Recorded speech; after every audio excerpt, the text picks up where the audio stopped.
Praise the Lord. Praise the Lord. ମୋର କଥା ଶୁଭୁଛି ନା କ୍ଲିୟର? ହଁ ଶୁଭୁଛି। ଆଜ୍ଞା ସମସ୍ତଙ୍କୁ ଖ୍ରୀଷ୍ଟୀୟ ନମସ୍କାର। ପ୍ରେଜ୍ ଦ ଲର୍ଡ ଏଗେନ୍।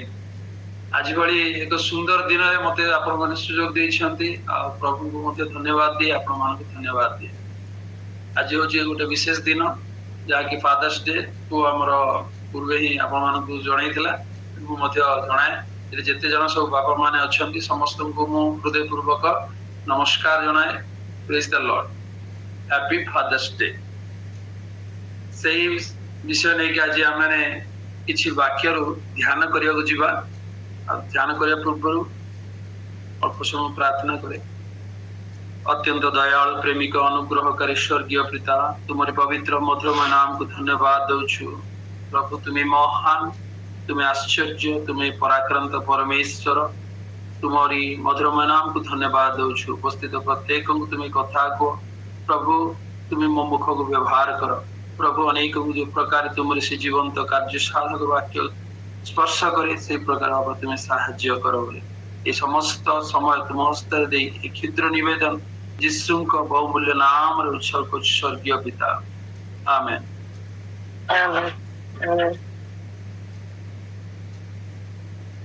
ବାକ୍ୟାଂଶରୁ ପଢିବା। ସମସ୍ତଙ୍କୁ ଜଣାଶୁଣା ବାକ୍ୟ। ଆଦି ପୁସ୍ତକ ତାର 37 ଅଧ୍ୟାୟ 4 ପଦ ଏଭଳି ଭାବେ ଲେଖାଯାଏ, ମାତ୍ର ପିତା ସମସ୍ତ ପୁତ୍ର ଅପେକ୍ଷା ଯୋସେଫଙ୍କୁ ଅଧିକ ସ୍ନେହ କରିବାର ଦେଖି ତାର ଭାଇମାନେ ତାକୁ ଘୃଣା କଲେ ଓ ତା ପ୍ରତି ପ୍ରେମର କଥା କହିପାରିଲେ ନାହିଁ। ଏଟା ଆପଣମାନେ ଜାଣିଛନ୍ତି ଆଉ ଅତି ଜଣାଶୁଣା ଷ୍ଟୋରି। ଏଥିରୁ ଆମେ ଆଜି କିଛି ବିଷୟ ଶିଖିବା। ଆଉ ବାପାଙ୍କର କଣ କର୍ତ୍ତବ୍ୟ ରହିଛି ଆଉ ପୁଅର ମଧ୍ୟ କଣ କର୍ତ୍ତବ୍ୟ ରହିଛି ସେ ସବୁ ବିଷୟ ନେଇ ଟିକେ ଚିନ୍ତା କରିବା। ଯୋସେଫଙ୍କର ବୃଦ୍ଧ ବୟସରେ ପୁଅ ହଉଛନ୍ତି ଯାକୋବଙ୍କର ବୃଦ୍ଧ ବୟସରେ ପୁଅ ହଉଛନ୍ତି ଯୋସେଫ। ଯାକୋବଙ୍କର 12ଟି ପୁତ୍ରରୁ ଯୋସେଫଙ୍କୁ ସେ ଅତି ଭଲ ପାଉଥିଲେ, ଏହା ମାନେ ମଧ୍ୟ ଜାଣୁ। ସମସ୍ତଙ୍କୁ ସେ ଯାକୋବ ଭଲ ପାଉଥିଲେ କିନ୍ତୁ ସବୁଠାରୁ ବେଶୀ ଭଲ ପାଉଥିଲେ ଯୋସେଫ। କାହିଁକି ନା ବୃଦ୍ଧ ବୟସରେ ସେ ହଉଛନ୍ତି ତାଙ୍କର ପୁଅ ଥିଲେ, ପ୍ଲସ୍ ଯୋସେଫ ଜନ୍ମ ହେବାର କିଛି ଦିନ ପରେ ତା ମା ଚାଲି ଯାଇଥିଲେ। ଆଉ ତେଣୁକରି ବାପାର ସ୍ନେହ ଆଉ ମାର ସ୍ନେହ ଦେବା ଲାଗି ତାକୁ ଅଧିକ ସ୍ନେହ କରି ତା ପାଇଁ ଏକ ସୁନ୍ଦର ଅଙ୍ଗରକ୍ଷା ମଧ୍ୟ ତା ପାଇଁ ପ୍ରସ୍ତୁତ କରିଥିଲେ। ଏହା ଦେଖି ତାଙ୍କ ଭାଇମାନେ ତାକୁ ଈର୍ଷା କରିବାକୁ ଲାଗିଲେ। ଏତେ ଈର୍ଷା କଲେ ଯେ ତା ପ୍ରତି ସବୁବେଳେ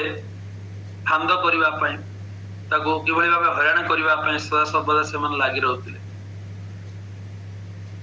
କିନ୍ତୁ ଦେଖିବାକୁ ଗଲେ ଭାଇମାନେ ଚିନ୍ତା କରିବା ଦରକାର ଯେ ବାପା କାହିଁକି ତା ପାଇଁ ଏକ ଅଙ୍ଗରକ୍ଷା ତିଆରି କଲେ, ତାକୁ କାହିଁକି ଅଧିକ ପ୍ରେମ କଲେ। ସେ ଭାଇମାନେ ବୁଝିପାରୁନଥିଲେ। କିନ୍ତୁ ଭାଇମାନେ ଚିନ୍ତା କରିବା ଦରକାର ଯେ ତାର ମାର ସ୍ନେହ ସେ ପାଇନାହିଁ, ଆମମାନେ ତାକୁ ଟିକେ ସ୍ନେହ କରିବା, ଆଦର କରିବା, ତା ପ୍ରତି କାହିଁକି ଆମେ ଘୃଣା କରିବା, ଏଭଳି ଭାବେ ଚିନ୍ତା କରିବା କଥା। ତଥାପି ଯୋସେଫ ଏ ସମସ୍ତ ବିଷୟ ତା ପ୍ରତି ଘୃଣା ଆସିଲେ, ତା ପ୍ରତି ନିନ୍ଦା କଲେ, ତାକୁ ଶେଷରେ ଭାଇମାନେ କଣ କଲେ, ମିଳିତ ହେଇ ବିକ୍ରି କରିଦେଲେ। ଏସବୁ ସତ୍ତ୍ୱେ ମଧ୍ୟ ସେ କୌଣସି ବିଷୟରେ ବିଚଳିତ ହେଲେ ନାହିଁ, କାରଣ ପରମେଶ୍ୱର ତାଙ୍କ ସହିତ ଥିଲେ। ଯଦିଓ ଜାଗତିକ ପିତା ତାଙ୍କ ସହିତ ରହିପାରିନଥିଲେ କିନ୍ତୁ ସୃଷ୍ଟିକର୍ତ୍ତା ପରମେଶ୍ୱର ତାଙ୍କ ସହିତ ଥିଲେ। ଆଉ ସେ ଯେତେବେଳେ ବିକୃତ ହେଇ ମିଶ୍ରକୁ ଗଲେ ସେଠି ମଧ୍ୟ ତାଙ୍କ ଜୀବନରେ ସମସ୍ୟା ଆସିଲା। କାହିଁକି ନା ସେ ପରମେଶ୍ୱରଙ୍କ ସହିତ ଲାଗି ରହୁଥିଲେ, ପରମେଶ୍ୱରଙ୍କ ଭୟ ତାଙ୍କ ଜୀବନରେ ଥିଲା। ଆଉ ପରମେଶ୍ୱରଙ୍କର ମାନେ ଆତ୍ମୀୟ ବିଷୟରେ ସେ ଯେତେ ବୟସରେ ବଢି ବଢି ଗଲେ ସେତେ ତାଙ୍କର ଆତ୍ମୀୟତା ବଢି ବଢି ଗଲା। ଯେତେବେଳେ ଯୁବାବସ୍ଥାକୁ ଆସିଲେ ତାଙ୍କ ଜୀବନରେ ପରୀକ୍ଷା ଆସିଲା। ଆଉ ସେ ପରୀକ୍ଷା ସମୟରେ ମଧ୍ୟ ସେ କଣ କହିଲେ ନା, ମୁଁ ପରମେଶ୍ୱରଙ୍କ ଦୃଷ୍ଟିରେ ଏତେ ବଡ ପାପ ମୁଁ କରିପାରେ କି ବୋଲି ସେ ସେଇ ସମୟରେ ନିର୍ଣ୍ଣୟ ନେଇଥିଲେ। ଏଭଳି ଭାବେ ତାଙ୍କ ଜୀବନ ବିତିବା ସମୟରେ ଏଭଳି ଗୋଟେ ସମୟ ଆସିଲା ଯେ ସେ ସେଇ ଦେଶର କଣ ହେଲେ ନା ପ୍ରଧାନମନ୍ତ୍ରୀ ହେଲେ। କାହିଁକି ନା ପରମେଶ୍ୱର ତାଙ୍କ ସହିତ ଥିଲେ। ଆଉ ଗୋଟେ କାହାଣୀ ଦେଖିବା ଆମମାନଙ୍କର ଏଇ ବାଇବଲରୁ, ଯୋଉଟା କି ଆମମାନେ ବିଚାରକର୍ତ୍ତା ତାର 13 ଅଧ୍ୟାୟ ଜଣାଶୁଣା ବିଷୟ। ସେଠି ମଧ୍ୟ ଗୋଟେ ପୁଅ ବିଷୟ ଲେଖା ହେଇଛି। ସେ ପୁଅ ହଉଛି ସାମସନ। ସିଏ ମଧ୍ୟ देखा बापा ना हूँ मानव मानव आउ स्त्री से कौन थे अनेक दिन धरी स्त्री बंध्या थे परमेश्वर मानव स्त्री को दर्शन दे कहले जे तुम्हें गोटे पुत्र प्रसव करने को जाउछ जे कि गर्भरु से अभिषिक्त थिले आ से कौन कले ना बयस बढ़िले बढ़िले आउ जिते से युवावस्था को आसिले से कौन कले ना तिम्ना आड़ को गले तिम्ना हूँ से समय व्यभिचार अंचल स्थल पापमय अंचल स्थल तिम्ना हूँ से एक स्थान से स्थान को जोटा कि बापा मां को बाध्य कले बापा रे कौन आमर लोक माने कहीं नहांती कि तते कौन कन्या मिललानी कि जे तू तिम्ना को कहीं जाउछु ताको प्रतिबाधा देले किंतु से बापा मां को कथा मानले नाही से अबाध्य हेले तथापि परमेश्वर तांको छाड़ी नथिले प्रथम थर बळी कले द्वितीय थर पुणी से जाको विवाह पे चाहिले ताको कौन करा हला ना सांग को देवा पर से पुणी आहुरी तळ को खसी गले तापर हमें देखुछु लास्ट को से कोडी गले ना दलीला बोली गोटे बेसियार पाखक जाई जे तार कोଳରେ ଶୋଇଲେ ଯେତେବେଳେ ସେ କୋଳରେ ଶୋଇଲେ ସେ ସ୍ତ୍ରୀ ସବୁବେଳେ ତାକୁ କହିଲା ତମର ଏ ବଳର ରହସ୍ୟ କଣ ବାରମ୍ବାର ତାକୁ କରିବା ଦ୍ୱାରା ସେ ତାର ପ୍ରକୃତ ରହସ୍ୟ ସେ ଜଣେଇଲେ ଜଣା ପରେ ସେ ଯେତେବେଳେ ଜନ୍ମରୁ ନାଜରିଆ ଥିଲେ ଆଉ ତାଙ୍କର ଯେତେବେଳେ ସେ ଚୂଳ କଟାଗଲା ସେତେବେଳେ ତାଙ୍କର ବଳ ପଳେଇଗଲା ସେ ଜାଣି ବି ପାରିଲେନି ଯେ ତାଙ୍କର ଶକ୍ତି ସେଇଠୁ ହରଣ ହେଲା ବୋଲି କାହିଁକି ନା ଯେତେବେଳେ ପର୍ଯ୍ୟନ୍ତ ମନୁଷ୍ୟ शरीर सहित पाप न करे किछिटा विषय रहे किंतु से संपूर्ण व्यभिचारटा हूँ शारीरिक सहित संबंध तेणुक जिते से व्यभिचार करने आरंभ कले से परमेश्वर परित्याग कले शेष आम देखुछु से कौन भिक्षा कले प्रभु मत शेष थर थे मत सुजोग दि जाऊ ये पलिस्टिय मान को मारि बोले से समय से 3000 पलिस्टिय थे आउ से कौन भिक्षा कले बचापी ना कौन कले ना मत मरण दियो मु मरबी मारि माने केते माने परमेश्वर नथिले जने मनुष्यर कौन स्थिति हुए सेठु तांका जीवन आमे देखिबा पाइबा जे शेषरे कौन हले से मरि गले आ से पालेस्टीन 3000 लोक मरले किंतु प्रभु तांको कौन पे मनोनीत करथिले जे इस्राएल लोक माननकु पलिस्टीय हस्तरु रक्षा करिबा पय किंतु से कौन कले एवली परिस्थिति रे ना पिता माता को बाध्य हले शेषरे परमेश्वर मते किछि दिन देखि देखि परमेश्वर मते तांको परित्याग करिया पड़ला तेणु आज आम मैंने शिक्षा करवा जे प्रकार आम पिता माता आज्ञा हवा सहित परम पिता जो आज्ञा मान को दि जाए से परम पिता आज्ञा पालनकारी हवा आ गोटे विषय मुझे कहना चाहे जोसेफ विषय नहीं पुंखानुपुंख करे कौन ना 17 वर्ष बयस भाई माने कौन कले विक्रय करदे से जोसेफ बापा निकट केते वर्ष बढ़ी बाल्यरू 17 वर्ष से 37 अध्याय द्वितीय पद आम स्पष्ट भाव लेखु देखा जाए याकूब वृत्तांत ही जोसेफ 17 वर्ष बयस समय अपना भातृगण सहित पशुपल चराउले से पशुपल चराइवा समय ही एभली घटना है ठीक आम देखा यहाँ हूँ 37 अध्याय द्वितीय पद ठीक से आदि पुस्तक 47 अध्याय 28 पद ये लिखा जाए याकूब मिस्र देश रे 17 वर्ष काल क्षेपण कले तांकर परमायुर दिवस 147 वर्ष थिला आम ये देखा पूर्व आम भल भाव पढ़ुचु आम जानूँ बाइबल रु 130 वर्ष बयस जोसेफ बापा को जोसेफ याकूब को आनी आम देखुचु से जे प्रकार जोसेफ बाल्यर 17 वर्ष काल बढ़ी से प्रकार ये स्पष्ट होचु जे 130 वर्ष बयस सी आसिले कोठी की मिस्र को आसिले जेतेबेले कि जोसेफ मिस्र थिले सेठी से केते वर्ष कालक्षेपण कले 17 वर्ष जो 17 वर्ष प्रतिपालित होइतिले ठीक सही प्रकार पुओ मध्य बापांकर 17 वर्ष काल सेवा कले आज अनेक आम देखुछु परिवार रे जे बापा जो प्रकार लालन पालन कर पिला आज गोटे योग्य हवा पर्यंत 20 वर्ष हो कि 22 वर्ष हो कि 25 वर्ष पर्यंत तार लालन पालन कर बड़ कर पुओ जिते बड़े किसी योग्य हुए से कौन चाहे ना केते शीघ्र मो बापा मरी जाऊ कहीं बंची बुढ़ा मत कहीं भाव कष्ट दौर भाव चिंता करने जुग बर्तमान आसगला किंतु आम देखु जोसेफ जीवन रे जे से जिते वर्ष बापा लालन पालन ठीक से वर्ष से बापा सेवा करते भाव आज आम मध्य जिते सब युवा पुओ झी मैंने अच्छा आम शिक्षा करवा दरकार बापा आम जिते वर्ष लालन पालन कर आजिकल तो बयस कमी कमी आसला दीर्घायु लोक तो बहुत नहांती जी वर्ष आम प्रभु सुजोग दौरान से वर्ष बापा माँ को पाखर रखी सेवा करवा लालन पालन करवा दीर्घायु चिंता करवा एभली भाव चिंता करवा आवश्यक रही विशेषकर आम मध्य युवा पुओ झी यह मो चिंतन अच्छी आज आपण मान सम्मुख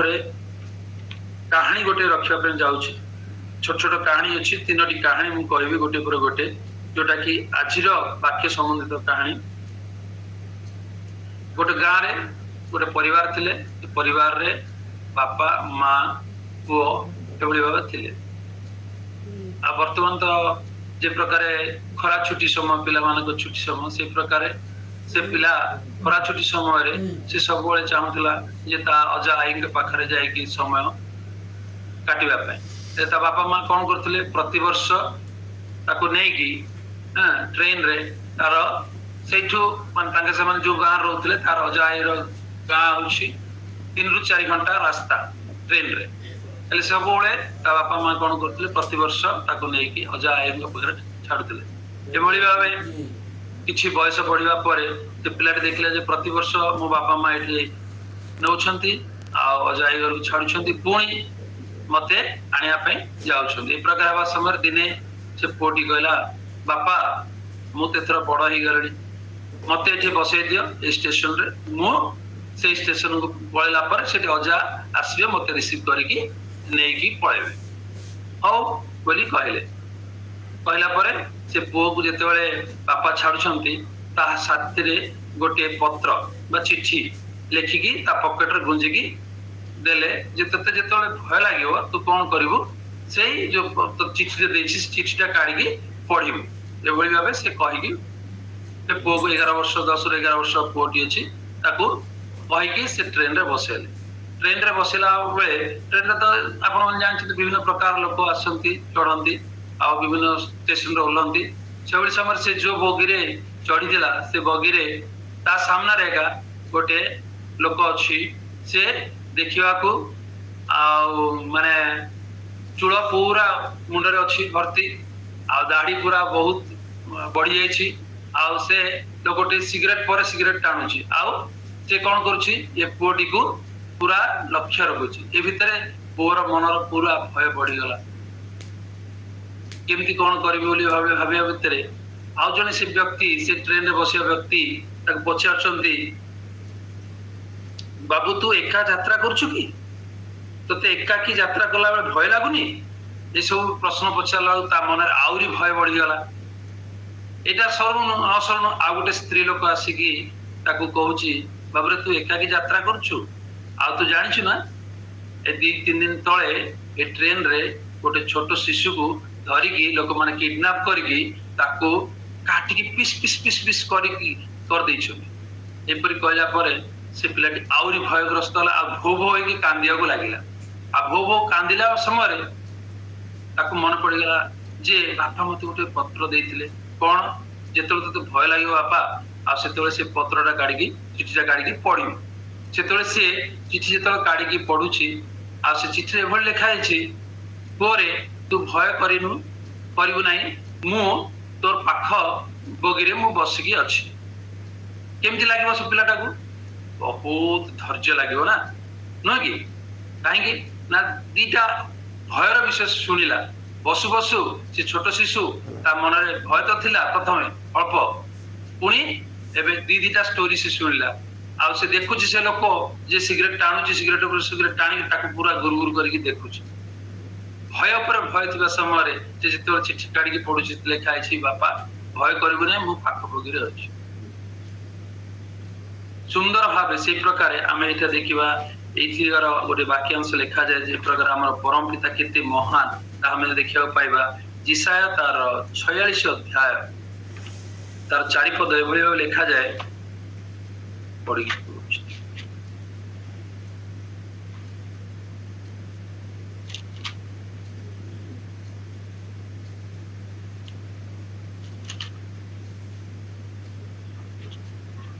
पुणी आम्भे तुम मानकर वृद्धावस्था पर्यंत सही अटु और प्रकोकेश पर्यंत ही आम्भे तुम मान को बहिबा आम्भे निर्माण करियछु आम्भे बहिबा हाँ आम्भे बहिबा और उद्धार करिबा केते सुंदर एक प्रकार जे आम पिता वृद्ध बयस पर्यंत से कदापि आम मान को छाड़िबे नाही से कौन कहउछन सब अवस्था रे मु तुमको बहन करिबि तेणु आम कौन सी परिस्थिति रे भय करिबा नाही कारण आम मानकर पिता सृष्टिकर्ता स्वयं परमेश्वर आम कोठी अछु कौन करूछु कोवली परिस्थिति गमन करूछु से जागतिक पिता हिसाब रे तांको पिता पो पाई केते चिंता कले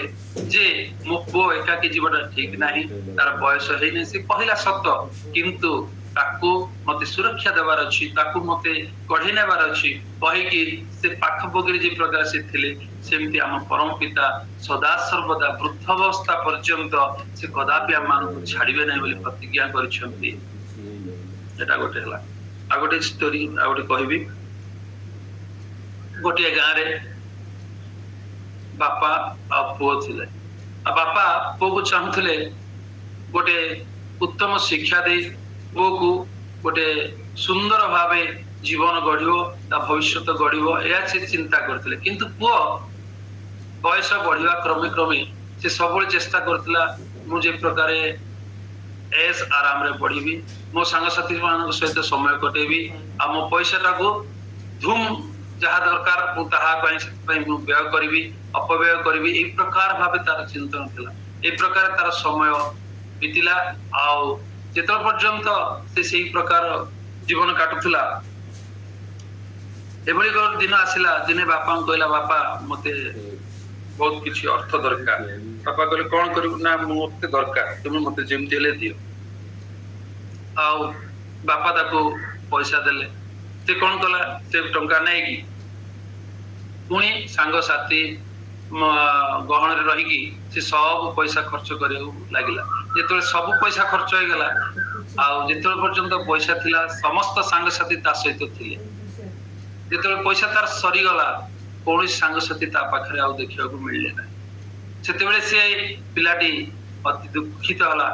कहला कोन हला मु जेत पर्यंत खर्च बार्च करते जेत पर्यंत समस्त किसी दौली समस्त मो सहित थे आज मो पाखे कहीं ना ये चिंता आसला ता मन अति दुखित है आ बापा को गोटे पत्र लेखिकी देला बापा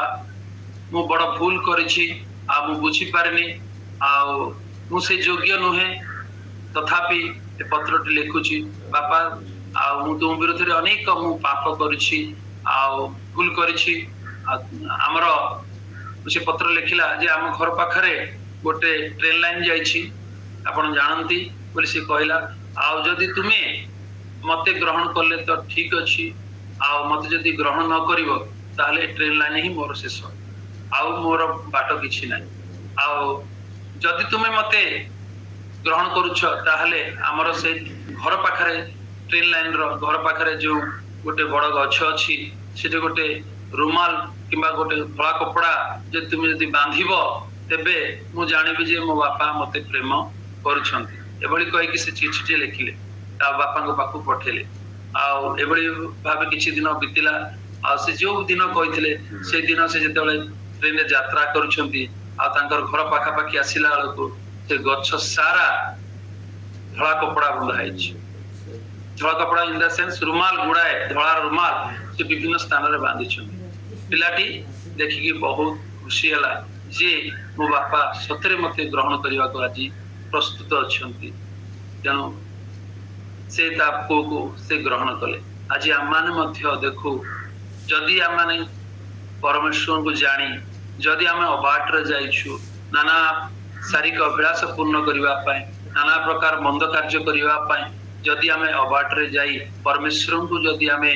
प्रत्युच्छ करिछु आ जेतेबेले आमे अनुताप करिवा आ जेतेबेले आमे निजको प्रस्तुत करिवा नाही मु जोटा करिछि भूल अनुताप करिकि जे तांग पाखु फेरिवा आज मध्य परमेश्वर आमान को ग्रहण करिवा पई प्रस्तुत अछंती कदापि से आमान को परित्याग करिवे नाही कारण जागतिक पिता से पुअर समस्त असह्य व्यवहार देखि मध्य शेष रे से तांका मन परिवर्तन करी जेतेबेले से पुटी कौच बापा मुझे भूल कम करी ना तुम जदि ग्रहण कर ठीक अच्छे ना मृत्यु भी मोर शरण बोली जिते से भाव कही जो देखुचु जे ता बापा तापाई से गछरे अनेक कपड़ा बांधिले आठू देखिले जे से बापा कही गोटे बांधिब किंतु बापा अनेक बांधिकी केते प्रेम कर सप्रमाण देखले से प्रकार आम परम पिता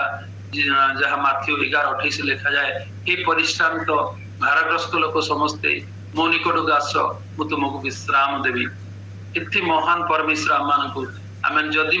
प्रभु विरुद्ध आम पाप करूँ जदि आम भूल बाटर जाइछू जानी तथापि आज से प्रस्तुत अच्छा जो अनुताप कर निजर भूल बुझी जो निकट को फेरू से कदापि से आम को छाड़े ना कारण ये परिश्रांत भारग्रस्त लोक मैंने प्रकृति जगत जो मंद विषय अच्छी सदा सर्वदा आम को से बोझग्रस्त करें भारग्रस्त करें दुख आनी था आम को वेदना आनी था आम को नाना प्रकार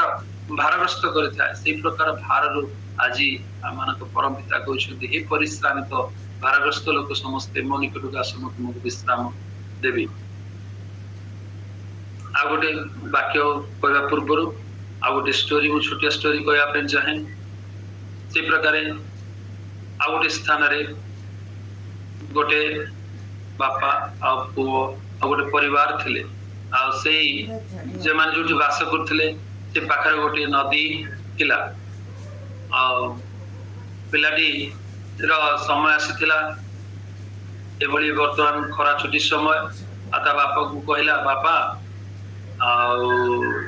आम पाखरे जो नदी अच्छी एबे तो मोर छुट्टी अच्छी आम मिसिकी नदी रे माछ धरिया को जीवा बापा बोली से कह बापा कहले हो ठीक अच्छे बापा मिसिकी जीवा बोली कहले से माने प्रस्तुत हवा भितर से पुटी कहला बापा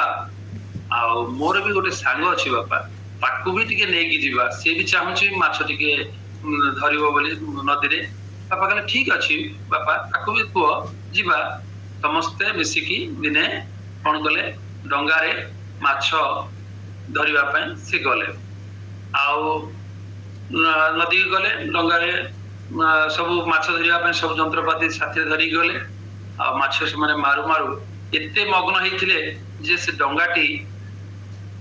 जाऊ जाऊ गोटे सुअरे पड़ीगला आ जेतेबेले सुअरे पड़ीगला बापा से डंगाटा को चेष्टा कर सुअरु बाहर करके स्टेबल करने से अलरेडी से सुअरे पड़ी डंगा टलमल होउछि एभली स्थिति से चेष्टा कर डंगाटी कौन होला ना शेष से डंगाटी लौटी गला डंगाटी लौटू लौटू जो डंगारे बसी पिला माने छोट पिला माने से दी जन जाक बुड़ी गले आ से माने बुड़ी की चित्कार कर दी जन जाक बापा मते टे बचाओ मल्ली बापा पुओ कहूँ सांगर पुओटी भी कहूँ बापा अंकल मुझे बुड़ी गली मत रक्षा कर एभली स्थिति रे जे जन्म देथिबा बापा पुओ को बुड़ीबा देखी से प्रयास करुछंती प्रथमे डंगाटा को सजेले बहुत कष्ट डंगाटा को पाल्टी करके रखिले सेई नदी रे तापरे तांको जेतेबेले से तांको पुओ आड़ को जाउछंती से बचाई से पुअर सांगर करुण चित्कार सी मत देखुं पुअर करुण चित्कार सेपटे बापा से सांगर से पुअर सांगर करुण चित्कार एभली स्थिति रे से क्या बंचेबे क्या ना एभली भाव चिंता कर जेहेतु जन्म देथिबा पुओ रक्त टाणुछि जे ताकू टिके जाइकी बंचेबे एभली भाव से आरंभ करे यात्रा जे पुओ को बंचेबा पई आ से भितरे चिंता गोटे पशिला जारे मो पुओ तो सृष्टिकर्ता परमेश्वर को जानी से पुओटी तो जानी ना तेणु से कौन कले से पुओटी चित्कार करछि बापा मते बंचाओ करके आड़ को से गति करथिले पुणी हठात से देखुछि से पुओ जे मते छाड़ी की से सांग आड़ को यात्रा करुछन्ती बापा आ सेते बेले से कौन कले ना से जो सांगटी पुओरी सांग आसिला पुओ को छाड़ी देकी ताकू बंचाइबा जाई आउ ताकू डंगारे बसेले तापरे ताकर निज पुओ खोजिया पे आसिला बेलू ना ता पुओ देखा जाउछन्ती ना से शरीर देखा जाउछि ना कोन अछि से किछि नाही आ शेषरे से दुहे फेरी के से डंगारे कोळ को आसिले आ जो पुओटी रक्षा पाइला से पुओटी पछाला अंकल तमे मते काहींकी बंचेल तमर पुओ तो थिला से पुओ तो बुडुथुला नाही रे से तो वर्तमान जोठी अछि तू सेठकी जाई परिबु नाही कारण तू प्रभु को जानी ना आ तेणु से कौन कले जे प्रभु विषय कहवाक लगे जे प्रभुଙ୍କର प्रेम कौन से विषय से प्रकाश कले आई समय बीतला बीतला पर से बड़ हला बड़ हला पर से कौन करुचे से व्यक्ति जी की प्रभु को जानिला ये कला से दिने गोटे मंडली रे ता सांग जो व्यक्ति धार पाइला से सांग तांको डाकिथिला से मंडली रे से मंडली समस्ते एकत्रित होइतिले जे जो रक्षा प्राप्त व्यक्ति थी से आसिक कौन करथिले से मंडली रे साक्ष्य देवाक प्रारंभ कले आ जो व्यक्ति निमंत्रण करथिले से आगु परिचय दउछन देख मोर जने सांग आछंती आपन सम्मुख रे मंडली सम्मुख रे से साक्ष्य देवा पय जाउछंती आ साक्ष्य देवा समय ए स्टोरी जहा हम आपन मन कहले से स्टोरी से कहवा समय से मंडली रे दिटा जुवा पिला ठिया कि जो व्यक्ति जे डंगार उद्धार पाइछे से साक्ष्य कहवा समय से व्यक्ति को प्रश्न करछंती जो व्यक्ति टी